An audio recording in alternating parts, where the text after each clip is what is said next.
Oke, sekali lagi Assalamualaikum warahmatullahi wabarakatuh. Selamat sore kawan pajak, bagaimana kabarnya hari ini? Semoga semua yang menonton live ini kabarnya baik-baik saja. Jumpa lagi dengan saya Aulia Ansari dari KPP Pertama Payakumbuh. Untuk kawan pajak dimanapun berada, terima kasih kami ucapkan kepada kawan pajak yang sudah hadir pada live kita hari ini pada hari Selasa 28 Juni 2022. Kawan pajak, ini adalah live Instagram kita yang kedua pada tahun 2022 dan semoga kawan pajak selalu menantikan live IG di KPP Pertama Payakumbuh. Nah, untuk live IG kita sore hari ini kita akan melanjutkan pembahasan mengenai PPS yang sudah akan segera berakhir beberapa hari lagi. Kurang lebih 2 hari lagi ya Bang ya, tanggal 30.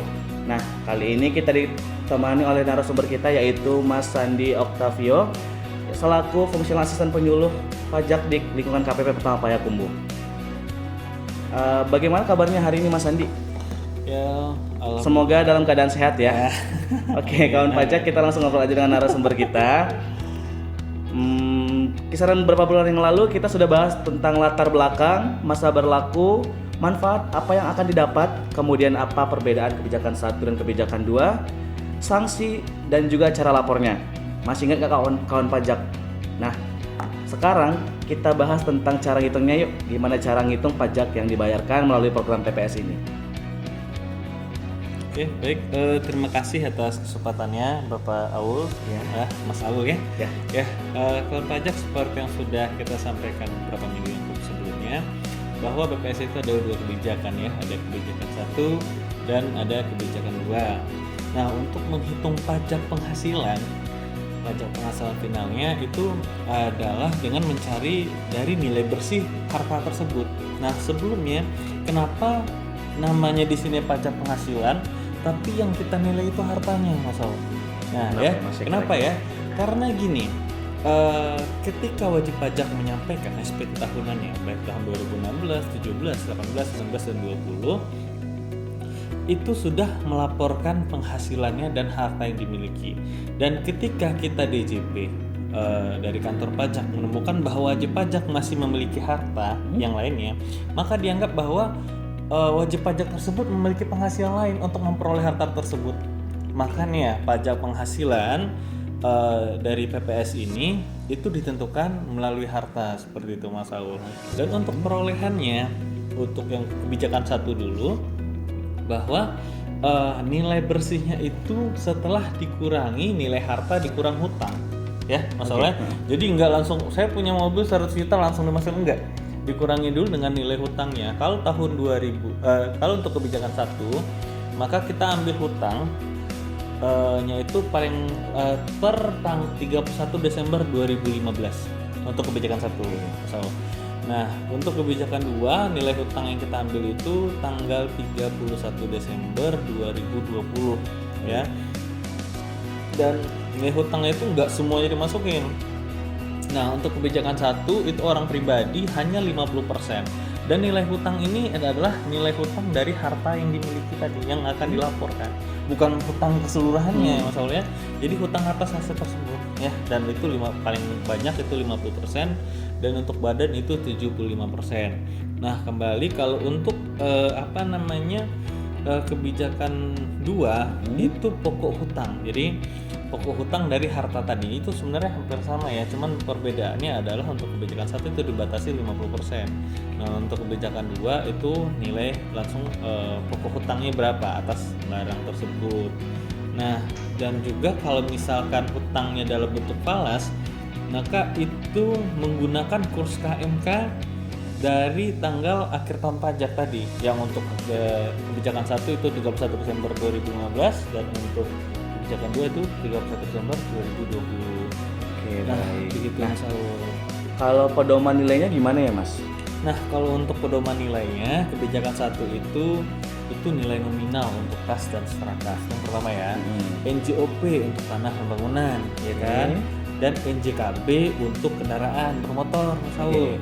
Lalu nilai yang dipublikasikan oleh PT Aneka Tambang untuk emas dan perak, lalu nilai yang dipublikasikan oleh PT BI untuk saham dan waran ya, Lalu kemudian nilai yang dipublikasikan oleh PT Penilai harga efek untuk pertama SBN dan kedua efek bersifat hutang dan atau sukuk yang diterbitkan perusahaan.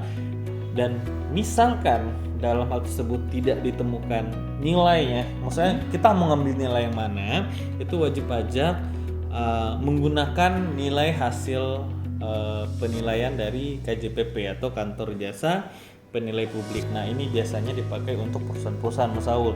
Misalkan untuk barang-barang mesin-mesin dibeli belum dilaporkan dalam SPT tahunannya, atau misalkan kendaraan masih tidak tahu bahan gudang-gudang, bangunan segala macam, itu bisa KJP. Itu biasanya untuk yang besar-besar, Mas Saul, dan tidak diketahui nilainya ya.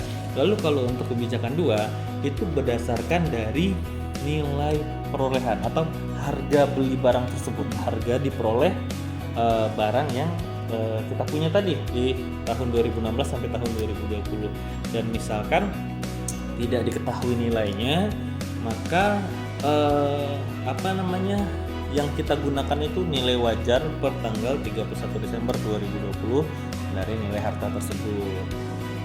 Nah, karena pajak kita sistemnya self assessment ya Mas ya. Ya, Jadi untuk kebijakan 2, jika nilainya tidak diketahui bisa menggunakan penilaian wajib pajak yang mengikuti PPS. Ya, betul sekali Mas Saul. Kawan pajak masih ingat nggak SPPH-nya kan ya?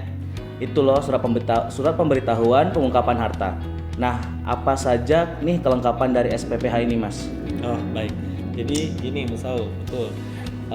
SPPH itu adalah surat pemberitahuan pengungkapan harta. Jadi ketika teman-teman ikut PPS nanti itu kan kita kan tadi self assessment ya Mas Saul ya.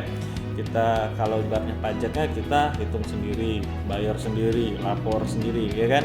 Termasuk PPS ini pun juga kita lapor sendiri. Tapi cuman kalau misalkan teman-teman pajak punya kesulitan bisa langsung ke kantor pajak untuk menanyakan perihal sulitnya di mana, atau minta saya nggak ngerti lapornya gimana, ya silahkan datang ke kantor pajak.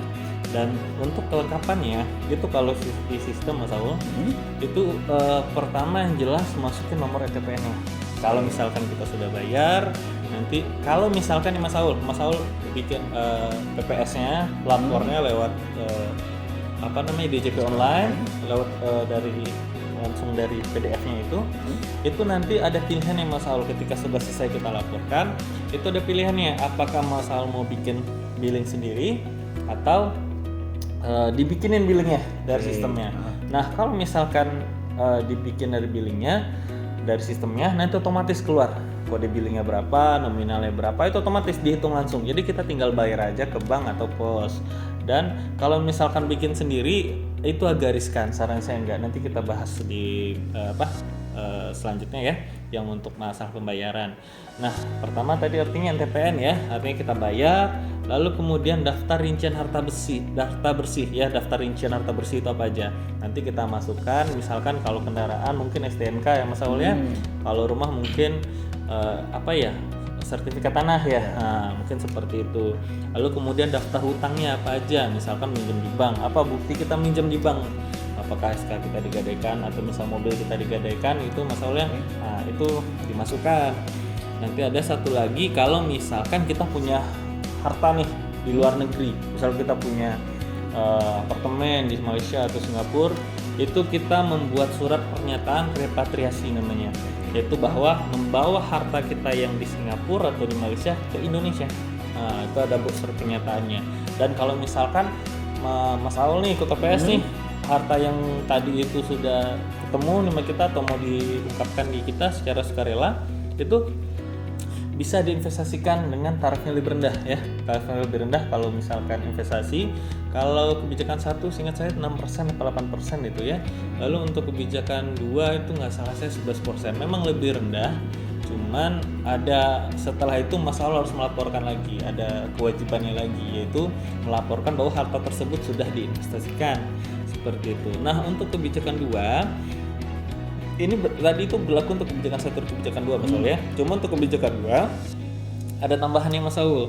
Kalau misalkan kita sedang melakukan permohonan restitusi nih, lalu kemudian ada permohonan keberatan atau banding ya, itu harus dicabut dulu. Dan kalau misalkan di suatu hari nanti atau beberapa bulan kemudian setelah melaporkan SPPH tadi, SPPH surat pemberitahuan pemberitaan penguapan harta tadi dan masih ada surat permohonan restitusi atau keberatan banding upaya hukum, itu akan langsung dibatalkan. Lalu kemudian surat permohonan pencabutan yang banding, gugatan dan atau PK seperti itu Mas Aul. Oke Mas, baik. Nah, saya dengar juga ada syarat dan ketentuannya nih untuk yang ikut kebijakan 2. Bener nggak ya Mas? Ya, memang ada sedikit syarat tambahan untuk kebijakan 2 Mas Aul ya, karena kan itu di tahun 2016, 17, 18, 19 dan 20 atau 5 tahun ke belakang. Dan itu proses di mana teman-teman di sini mungkin ada yang sedang diperiksa atau dalam sedang diperiksa ya mungkinan ya, atau bukti permulaan ya namanya.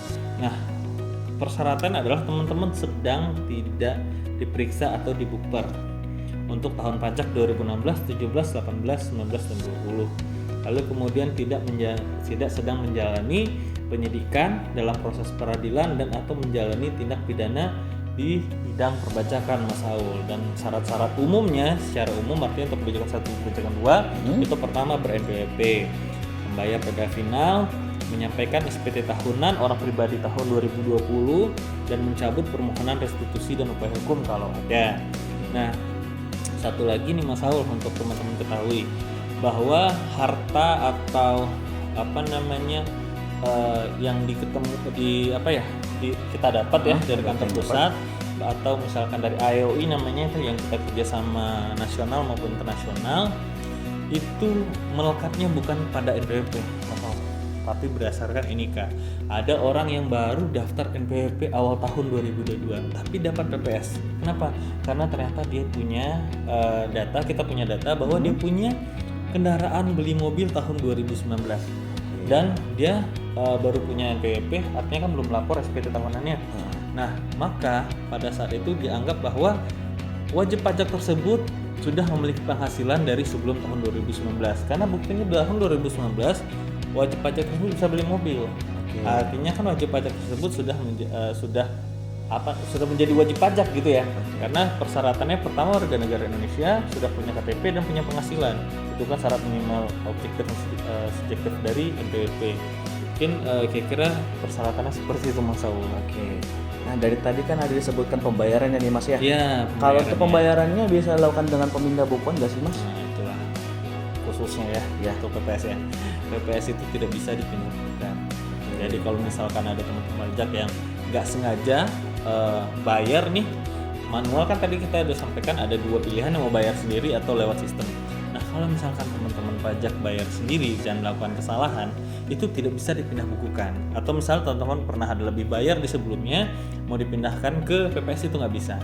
Jadi PPS itu harus fresh, jadi harus duit masuk baru dan tidak dilakukan melalui pemindah bukuan Mas Aul. Dan sempat ada kejadian, ada kemarin itu ada wajib pajak yang melakukan pembayaran sendiri bukan dari sistem. Alhasil yang dilaporkannya salah kodenya. Mau tidak mau pembayaran PPS yang sebelumnya itu dia pindah bukukan ke ke pajak-pajak di yang lain. Dan untuk PPS dia bayar lagi.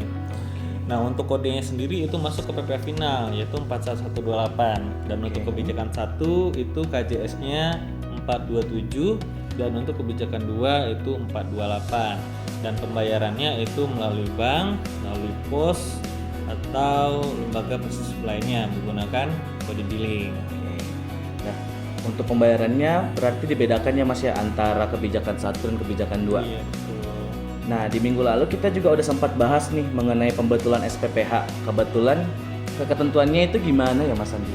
Nah, iya, kalau misalkan teman-teman sudah melaporkan SPPH nih, SPPH-nya sudah disampaikan ke kita, ternyata teman-teman masih ada salah hitung atau salah ketik, salah catat ya, salah tulis, itu masih bisa dilakukan pembetulan. Dan harta yang dimuat dalam harta SPPH kedua ketiga seterusnya adalah harta bersih setelah perubahan.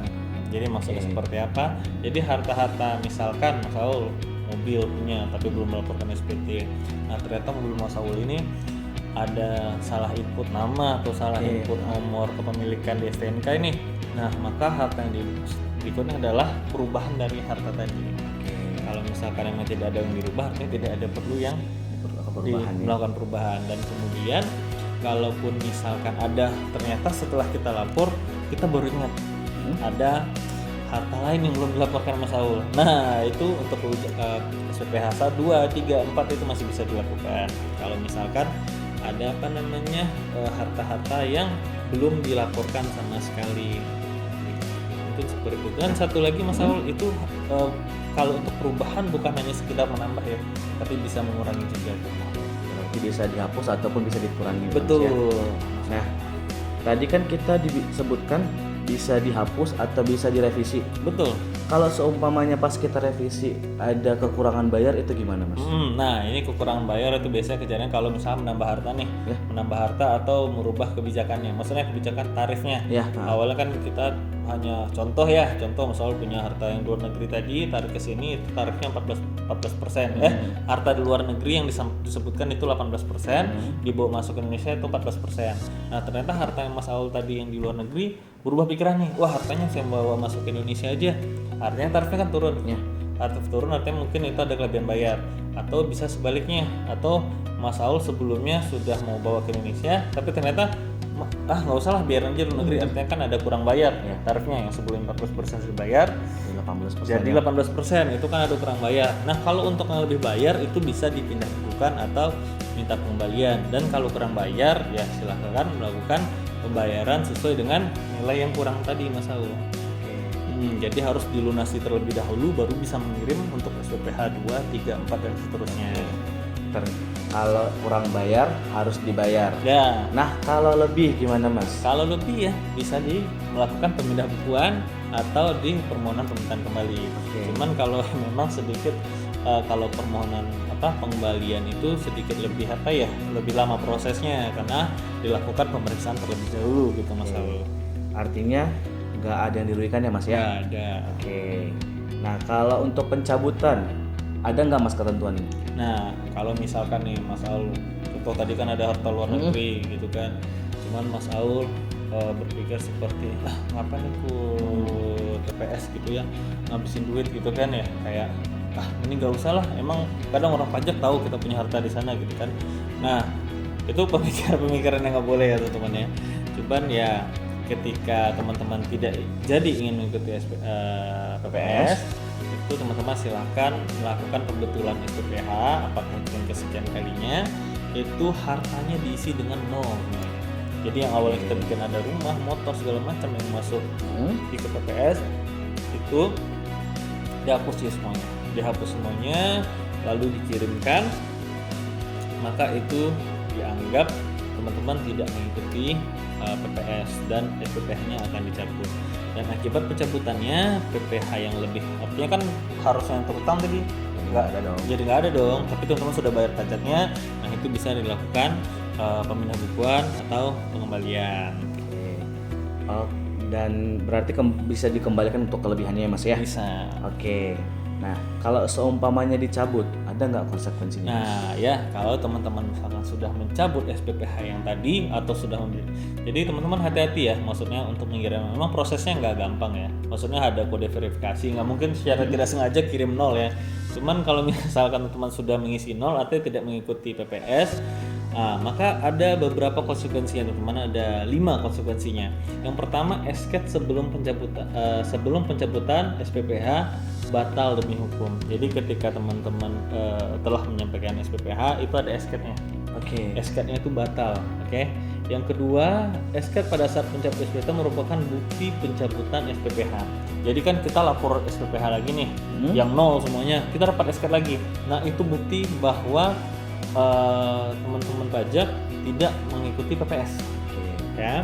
Lalu kemudian WP dianggap tidak mengikuti PPS, kemudian tidak menerima manfaat dari program PPS kebijakan 1 maupun kebijakan 2, lalu yang terakhir tidak dapat menyampaikan kembali SPPH. Jadi kalau misalkan teman-teman ya sudah ikut PPS nih, bikin SPPH dan ternyata dibuat angkanya 0, itu tidak bisa lagi untuk ikut PPS. Jadi tidak bisa melakukan mengirim SPPH lagi, itu nggak bisa. Konsekuensinya tadi ada manfaat untuk kebijakan 2, contohnya tidak diperiksa untuk tahun 2016, 17, 18, 19, dan 20. Dan untuk persyaratan yang 5 tahun ini apabila harta wajib pajak ini sudah dilaporkan semuanya. kalau misalkan dari kita ketemu nih bahwa harta tersebut masih belum dilaporkan, nah itu bisa diproses tetap lanjut lagi. Nah, kalau kita ikut PPS dari SPPH kan nanti akan terbit surat keterangannya Mas atau SKET. Nah, kalau SPPH-nya dicabut, surat keterangannya gimana Mas? Ya, surat keterangannya itu kan tadi kalau misalkan dicabut ada SKET lagi tuh. Ya. Nah, pembatalan SKET ini juga bisa terjadi dalam beberapa hal masalah. Jadi SKET yang tadi terakhir itu bukti bahwa Mas Aul tidak ikut TPS lagi. Oke. Nah, dan ada kemungkinan lain nih SKET teman-teman ini dibatalkan. Pertama, harta bersih tidak sesuai dengan keadaan sebenarnya. Jadi misalkan Mas Aul tadi punya harta yang di Singapura, Mas Aul cuma nyampaikan itu harganya cuma 1 miliar. Ternyata di kemudian hari orang pajak nemu, wah ternyata harta Mas Aul ini 3 miliar. Nah, SKET Mas Aul itu batal. Jadi tidak bisa menerima manfaat tadi. Manfaat tidak diperiksa ya tahun 2016, 17, 19, 20. Nah, kemudian periode perolehan harta tidak memenuhi syarat. Misalkan Mas Aul punya harta dari tahun 2017 ya. 2017 kan kalau hanya melaporkan 14%. Sedangkan kalau kebijakan 1 itu tarifnya lebih rendah. 8% apa 11% saya lupa. Lebih rendah kebijakan 1, maka ketika Mas Aul mengikuti kebijakan 1 itu SKET-nya batal karena tidak sesuai dengan periodenya. Begitupun sebaliknya, harta yang diperoleh tahun 2014 atau 2015 dilaporkan perolehannya 2017-18 gitu. Lalu kemudian peserta PPS sedang diperiksa. Nah, kita Mas Aul nih ke PPS yang ternyata sedang dalam proses pemeriksaan. Nah, itu nggak bisa Mas Aul. Harus diselesaikan dulu proses pemeriksaannya, proses buper, disidik, dan proses peradilan lainnya itu harus selesai dulu. Baru Mas Aul bisa ikut PPS untuk kebijakan 2 ya. Lalu peserta PPS tidak mencabut permohonan restitusi upaya hukum. Jadi misal Mas Aul pernah mengajukan restitusi ya, teman-teman mengajukan restitusi dan tidak dicabut, maka itu SKET-nya dibatalkan. Nah, kemudian peserta PPS tidak memenuhi persyaratan. Persyaratannya tadi sudah kita jelaskan di sebelumnya Mas Aul. Seperti itu. Dari tadi kita dari awal udah dapat banyak info nih dari Mas Andi dan perbincangannya ya lumayan lah. Mungkin banyak yang bingung karena saya juga sendiri bingung gitu. Karena kebijakan 1, kebijakan 2 ini agak banyak ya Mas ya. Ada agak banyak pilihannya. Jadi buat teman pajak yang mau ikut PPS silahkan dimanfaatkan. Sisa waktunya tinggal 2 hari lagi. Nah, jangan sampai terlambat karena konsekuensi setelah PPS ini selesai akan ada yang lebih lagi. Jadi silakan dimanfaatkan kesempatan yang sudah diberikan ini. 2 hari lagi kami tunggu kehadiran teman-teman pajak di kantor pajak dan jangan lupa segera ikutan PPS. Oke, terima kasih banyak kami ucapkan kepada Mas Sandi yang telah menyampaikan materi pada live IG kita sore hari ini. Dan terima kasih juga kepada kawan pajak yang sudah menonton live Instagram KPP Pertama Payakumbuh. Sebelum acara ini saya tutup, saya ingin mengingatkan kembali kepada kawan pajak untuk terus mengikuti live Instagram KPP Pertama Payakumbuh dan segera mengikuti program PPS sebelum tanggal 30 Juni 2022. Dan jangan lupa untuk follow Instagram kita @pajakpayakumbuh untuk mendapatkan info terbaru seputar perpajakan. Tetap jaga kesehatan dan patuhi protokol kesehatan. Senyum selalu dan sampai jumpa di live Instagram berikutnya. Wassalamualaikum warahmatullahi wabarakatuh. Selamat sore dan selamat beristirahat.